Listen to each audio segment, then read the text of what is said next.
الرحمن الرحیم۔ ایک یہودی کو آپ صلی اللہ علیہ وآلہ وسلم سے چند دینار قرض واپس لینا تھا۔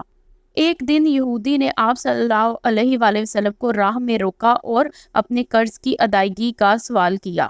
آپ صلی اللہ علیہ وآلہ وسلم نے فرمایا کہ ابھی تو قرض کی ادائیگی ممکن نہیں۔ تو یہودی نے کہا کہ ٹھیک ہے، پھر آپ یہاں سے نہیں جا سکتے۔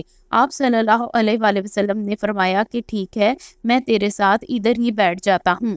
آپ صلی اللہ علیہ وسلم کو سارا دن ادھر گزر گیا۔ صحابہ اکرام وہاں پر جمع ہونا شروع ہو گئے، لیکن آپ صلی اللہ علیہ وسلم نے ان کو یہودی کو کچھ بھی کہنے سے منع فرما دیا۔ حتیٰ کہ رات ہو گئی، رات بھی گزرنے لگی کہ صحابہ اکرام رضی اللہ تعالیٰ نے اس یہودی کو تنبیہ کی کہ تم نبی پاک صلی اللہ علیہ وسلم کو یرغمال کیسے بنا سکتے ہو، لیکن نبی پاک صلی اللہ علیہ وآلہ وسلم نے ان کو باز کیا اور آپ صلی اللہ علیہ وسلم نے فرمایا کہ مجھے اللہ نے اس لیے نہیں بھیجا کہ میں کسی سے بھی برا سلوک کروں، نہ ہی مجھے اس لیے بھیجا کہ میں کسی پر ظلم کروں۔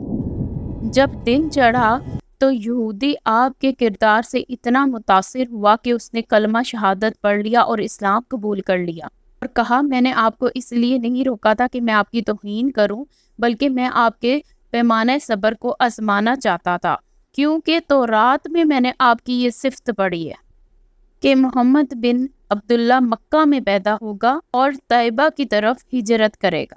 وہ تندو، سخت مزاج اور بےہودہ گوئی کرنے والا نہ ہوگا اور کوئی جھوٹی بات زبان سے نہیں کہے گا۔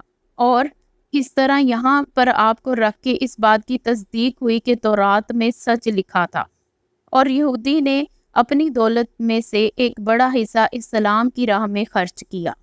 جی دوستو، امید ہے آپ کو یہ ویڈیو بھی پسند آئی ہوگی۔ شیئر اینڈ لائک ضرور کیجیے، اور اگر آپ چینل پر نئے ہیں تو سبسکرائب کرنا مت بھولیے۔ اگلی ویڈیو میں ہم آپ کو حضرت سلیمان اور چونٹی کا واقعہ بیان کریں گے۔ لنک ڈسکرپشن میں ہوگا، کلک کر کے ضرور دیکھیے۔